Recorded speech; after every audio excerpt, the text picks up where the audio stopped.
Oke, sahabat koperasi semua, hari ini kita akan membahas terkait bagaimana pengelolaan sumber daya manusia yang ada pada koperasi kita melalui IC Core System.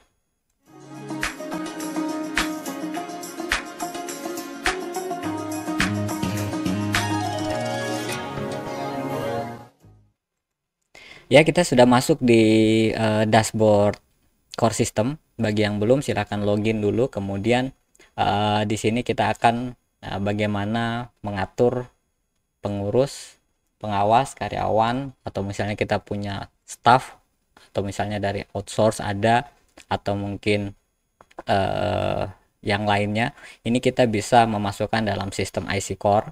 Kemudian kita bisa memiliki bagaimana mengatur jabatan dan penggajian misalnya, kemudian pengaturan wilayah kerja. Di sini ada pengaturan wilayah, nanti kita akan jelaskan terkait bagaimana cara pengaturannya. Kemudian ada juga menu terkait bagaimana mengatur jam kerja atau shift, mengatur jam kerja atau shift. Kemudian ada juga pengaturan sistem absensi. Oke, ini nanti kita akan bahas satu-satu terkait uh, bagaimana mengatur HRM ini. Untuk mengoperasikan ini pertama-tama kita bisa masuk ke menu pengaturan. Saya besarkan sedikit di menu pengaturan, kemudian di bagian master data, kemudian HRM karyawan atau staff. Ini menunya. Oke, kita mulai dari bagaimana kita membuat jabatan dulu. Jabatan di sini bisa berarti kalau misalnya di koperasi ini ada pengurus, ada pengawas, kemudian nanti ada karyawan misalnya untuk unitnya, kemudian atau ada staff-staff yang ada di situ. Ini untuk langsung saja kita coba. Misalnya ini di sini saya mau masukkan pengurus. Oke, kemudian saya butuh tambahan lagi di sini, nama jabatannya adalah pengawas. Gini, kita buat beberapa contoh saja ya. Kemudian di sini ada misalnya manajer unit. Ini contoh, nanti bisa dikembangkan sesuai dengan kebutuhan koperasi masing-masing. Kemudian di sini misalnya karyawan. Oke, kita tambah. Kemudian di sini ada, kita buat empat jenis jabatan atau tingkatan. Kemudian bagaimana kita mengatur sistem penggajian. Jadi misalnya dari jabatan ini, misalnya pengurus, kalau misalnya kita mau membuat nanti sistem penggajiannya otomatis, jadi tidak perlu lagi nanti kita menghitung lagi berapa jam masuknya, kemudian jam lemburnya berapa, tidak masuknya berapa lama, lagi cuti atau tidak. Ini kita bisa mengatur di sini. Kemudian kita misalkan saya kasih contoh di sini, kita ngatur dulu untuk pengurus. Nah, untuk si pengurus tadi itu punya gaji take home pay-nya berapa, kita bisa tambahkan dulu perhitungannya di sini. Nah, untuk menambahkan perhitungan, ini kita contoh di sini gaji pokok, kita tambahkan di sini dulu gaji pokok, sehingga nanti sistem akan tahu bagaimana cara menghitung gaji dari pengurus tadi. Apakah gaji pokok ini fix atau berdasarkan jam kerja? Sini. Jadi kalau misalkan gaji pokoknya fix, kita tinggal pilih di sini fix untuk gaji pokoknya. Misalnya gaji pokoknya misalnya 2.500.000. Oke, ini gaji pokok fix. Kemudian diambil dari akun mana? Misalnya di sini kita ambil dari gaji. Gini ya, biayanya adalah biaya gaji. Ini nanti pencatatan keuangannya diambil dari akun gaji. Terus kemudian apakah diperlukan pajak? Kalau misalnya ada pajak, kita bisa masukkan pajak di sini. Kemudian kalau tidak, kita bisa langsung tambahkan perhitungan. Oke, di sini kita sudah punya gaji pokok. Gaji pokok 2,5 untuk pengurus. Kemudian yang berikutnya, kalau misalnya kita mau tambah lagi nih, tambahkan gaji yang berikutnya. Gaji yang berikutnya ini tambahan misalnya apa ya, misalnya tunjangan, misalnya nih tunjangan, ya tunjangan jabatan misalnya, karena dia pengawas, tunjangan jabatannya fix juga misalnya 250.000. Kemudian diambil dari misalnya di sini tunjangan, misalnya kita ambil dari tunjangan, kemudian kita tambahkan. Kemudian kalau misalkan masih ada lagi, misalnya misalnya dia kalau lembur bisa ditambahin nih, kita bisa tambahkan di sini. Misalkan untuk lembur nih, misalnya ini kelebihan jam kerja gini. Kelebihan jam kerja kita hitung berdasarkan jam lembur. Kita hitung berdasarkan jam lembur. Untuk setiap jam lembur itu, di sini dijelaskan bahwa nanti nominalnya itu jam lembur dikali nominal per jamnya berapa. Misalnya per jam kita kasih 50.000 apabila si pengurus ini ada pekerjaan lembur. Kemudian diambil dari mana? Misalnya dari lembur. Oke, kita sudah punya perhitungan gaji untuk pengurus. Begitu pula nanti kalau kita mau bikin untuk pengawas. Di sini pengawas belum punya. Di sini pengawas belum punya. Nanti kita bisa tambahkan sendiri. Nanti teman-teman bisa tambahkan sendiri bagaimana menambahkan perhitungan gaji untuk pengawas, kemudian manajer unitnya bagaimana, kemudian untuk karyawannya bagaimana. Saya kasih contoh satu aja untuk yang di pengurus. Kemudian nanti ini penerimaan, ini di bagian penerimaan itu tadi seperti itu cara menginputnya. Kemudian nanti ada juga misalnya potongan ini. Potongan misalnya si pengurus ini mendapatkan potongan, untuk potongan ada di sebelah sini di bagian bawah, tambah potongan untuk si pengawas apa ya tadi, pengurus. Di sini kita kasih masuk potongan misalkan. Nah, untuk pengeluarannya ini apa nih? Misalnya kita tambahkan ada potongan untuk BPJS misalnya. Kita pilih potongan untuk BPJS berapa BPJS-nya, berdasarkan jam kerja atau lembur. Nah, kalau misalnya fix, kita pilih fix.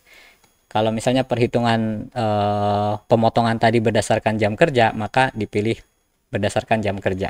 Ini karena pemotongan BPJS fix, kita bisa masukkan di sini nominalnya misalnya 200.000. Untuk pemotongan BPJS tiap bulannya, kita bisa masuk jam sostek misalnya di sini untuk biayanya, jenis biayanya jam sostek. Ini nanti untuk apa namanya akunnya jam sostek, kemudian nanti akan ditampung di mana ini pada saat sistem memotong gaji yang bersangkutan, itu akan disimpan di mana. Nah, di sini kita bisa nambahkan akun baru, ataupun misalnya kita tambah punya satu pool lagi di sini, satu akun COA kita bisa buat nanti di playlist lain bagaimana cara menambahkan akun keuangan. Namun saat ini mungkin kita pakai aja akan ditampung di kas gini. Kemudian kita tambahkan perhitungan. Oke, di sini kita sudah punya pemotongan BPJS.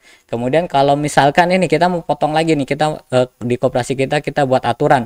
Kalau yang terlambat kena potong misalnya 20.000 per jam. Sehingga nanti karyawan pada disiplin, kita bisa menerapkan itu. Nah, kita bisa tambahkan lagi nih pemotongan.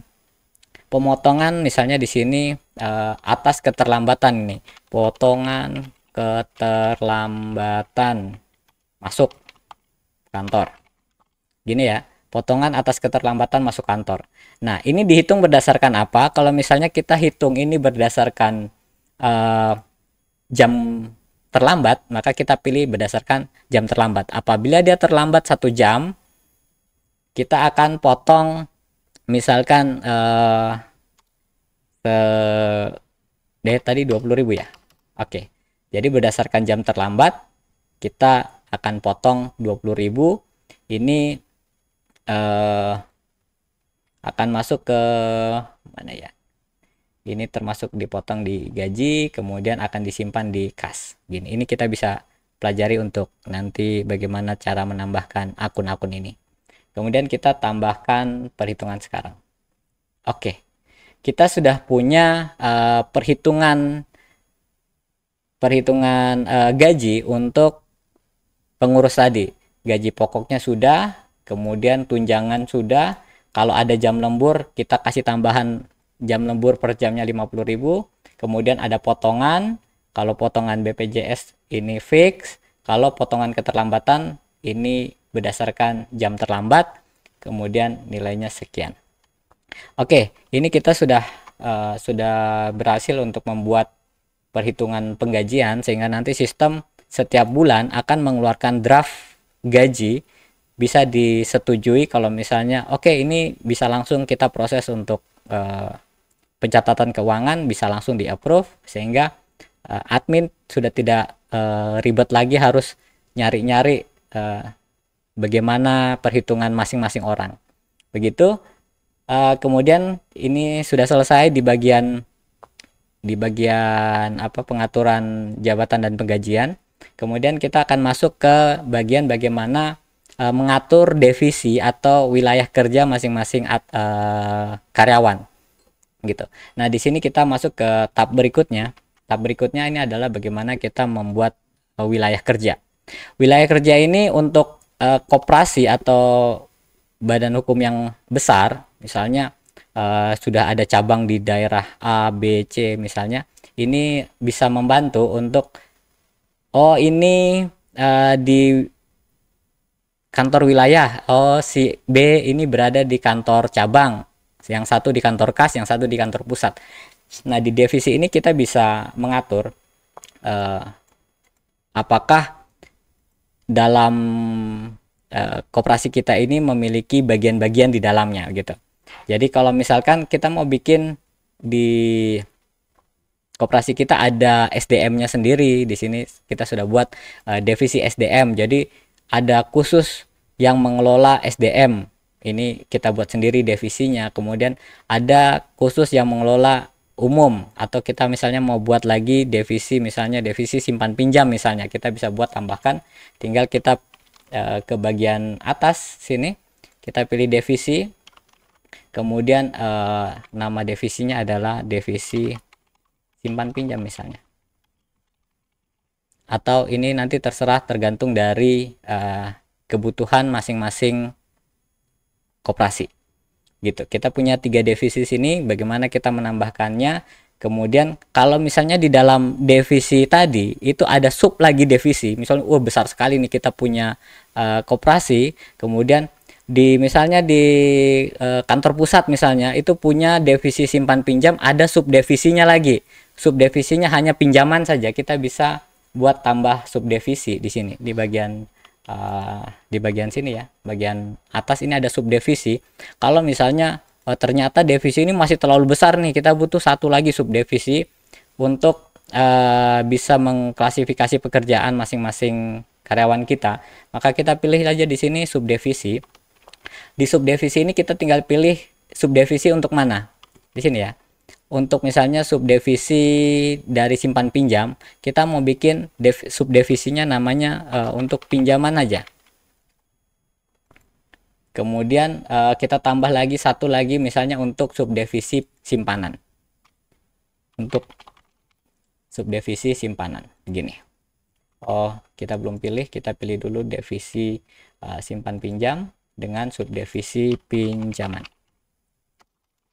Oke, kita tambahkan. Oke, sekarang kita punya divisi simpan pinjam. Ini kita salah bikin. Betul. Jadi kita punya divisi ini ya, divisi simpan pinjam, kemudian subdivisinya pinjaman, kemudian harusnya ini ada satu lagi, kita buat lagi tadi simpanan ya, divisi, kemudian di sini simpanan. Oke, begini ya cara buatnya. Jadi divisinya simpan pinjam, ini divisi besarnya. Kemudian di dalam divisi simpan pinjam ini ada subdivisi, namanya subdivisi pinjaman dan subdivisi simpanan, begitu. Jadi ini kalau kita membuat subdivisi. Nah, nanti karyawan-karyawan kita tadi itu akan ditempatkan di mana ini. Nanti di sesi berikutnya kita akan membahas bagaimana menempatkan karyawan itu pada divisi. divisi A atau mungkin subdivisi B misalnya sih gitu ya. Oke, kita sudah berhasil untuk membuat subdivisi dan divisi. Kemudian langkah berikut pengaturan yang perlu kita lakukan untuk di bagian pengurus, pengawas, dan karyawan ini kita akan mengatur jam kerja di sini ya. Yang berikutnya kita akan mengatur bagaimana jam kerja dari karyawan kita. Oke, kita pilih aja nih pengaturan jam kerja. Oke, ini sudah terbuka. Kemudian di sini sudah ada contoh dua ini. Ada shift 1 dari jam 8 sampai jam 17, dari jam 8 sampai jam 5 sore. Kemudian shift 2 ini dari jam 13, dari jam 1 siang sampai jam 21 malam. Begitu. Oke, bagaimana cara menambahkannya? Di sudut sebelah kanan sini, sebelah kanan. Ini kita tinggal tambahkan jam kerja. Kita akan membuat satu jam kerja baru. Misalnya ini shift 3 nih. Shift 3 ini ternyata misalnya shift kerja untuk satpam, misalnya dia baru masuknya jam 8 malam, jam 8 malam itu jam 20.00, masuknya jam 8 malam, kemudian dia baru pulang jam 7 pagi misalnya, 07.00. Begini cara buatnya ya. Kemudian jumlah jam istirahat, misalnya dia ada jam istirahatnya adalah 1 jam. Kemudian setelah kita masukkan jam masuk kemudian jam pulangnya, ini kita tinggal pilih tambah jam kerja. Oke, kita sudah punya 3 shift. Shift pertama dari jam 8 sampai jam 17, shift kedua dari jam 13 sampai jam 21, shift ketiga dari jam 20 sampai jam 7 pagi. Begitu. Itu adalah cara bagaimana mengatur shift. Kalau misalnya nanti ada 4 shift atau 5 shift, ini mudah saja, tinggal kita tambahkan seperti tadi, masuknya jam 10, pulangnya jam 8. Itu tinggal tambahkan shift, atau kita bisa edit di sini. Edit dia masuk jam berapa, pulang jam berapa, ini pun bisa dilakukan. Kemudian dari jam kerja tadi, ini pun nanti penerapannya adalah kita tinggal misalnya karyawan A dia dapat shift 1, karyawan B dapat shift 2, karyawan C dapat shift 3. Di playlist berikut nanti kita akan belajar bagaimana cara menambahkan karyawan untuk shift gitu. Jadi shift A, shift 1, shift 2, shift 3 ini untuk karyawan mana saja. Nanti kita akan belajar di sesi video berikutnya. Kemudian kita akan next step, kita akan lihat ke pengaturan sistem absensi. Nah, bagaimana kita mengatur sistem absensi untuk karyawan-karyawan kita. Oke, ini adalah pengaturan sistem absensi. Di sini sudah ada contoh 2. Kemudian jenis absennya apa, kemudian nama perangkatnya apa, lokasinya di mana, radiusnya berapa. Kita coba akan tambahkan mesin absensi. Tinggal pilih tambahkan mesin absensi. Kemudian di sini ada jenis absensi di atas. Teman-teman bisa lihat ada jenis absensi. Jenis absensinya ini misalnya absensi menggunakan mobile apps. Dengan mobile apps ini sistem IC Core System ini memiliki sistem absensi berbasis Android dan iOS juga ada untuk absensi karyawan. Jadi nanti ada aplikasinya, karyawan bisa mendownload aplikasinya, kemudian nanti akan terdata dia masuk jam berapa, pulang jam berapa, dia terlambat atau tidak, ini nanti secara otomatis. Kemudian yang berikutnya adalah mobile apps dengan face. Ini kalau misalnya kita butuh keakuratan misalnya, supaya absennya itu benar-benar valid, mereka harus pakai wajah absennya. Jadi ini adalah absen dengan wajah menggunakan handphone masing-masing karyawan. Kemudian yang ketiga ini adalah fingerprint. Ini umum lah digunakan di banyak perusahaan menggunakan fingerprint. Jadi nanti mereka menggunakan sidik jari, kemudian nanti akan ditarik datanya untuk disinkronkan dengan sistem iCore dengan sistem core system ini. Oke, kita akan coba tambahkan satu menggunakan mobile apps dengan wajah misalnya. Nama perangkatnya apa? Misalnya perangkat kita aplikasi demo. Kemudian lokasinya kita bisa pilih, terserah lokasi alamatnya di mana. Kemudian untuk latitude dan longitude ini kita pilih untuk misalkan si karyawan tadi ini baru akan bisa melakukan absensi apabila dia berada di area ini. Jadi nanti teman-teman bisa lihat saja di Google Map, lihat di Google Map berapa latitudenya, misalnya latitudenya misalnya -2, berapa gini. Kemudian longitudenya berapa, misalnya kalau di 110 misalnya gini. Ini bisa diambil dari Google Map untuk menentukan titik GPS kantor kita. Jadi begitu karyawan itu sampai kantor, baru nanti menu untuk absensinya keluar. Nah, radius di sini ini kita bisa pilih misalnya 100 meter. Jadi cuman di area kantor itu saja yang bisa diabsen.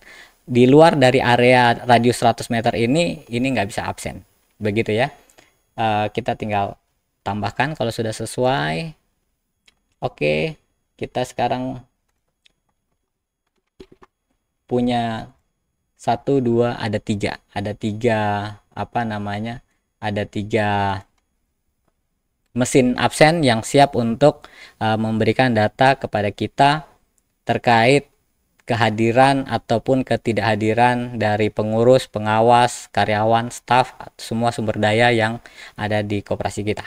Mungkin itu saja yang dapat saya sampaikan pada video kali ini. Di video berikutnya nanti kita akan membahas bagaimana pengaplikasian pengaturan HRM ini ke masing-masing karyawan kita atau staf kita. Oke, itu saja. Terima kasih dan sampai bertemu kembali.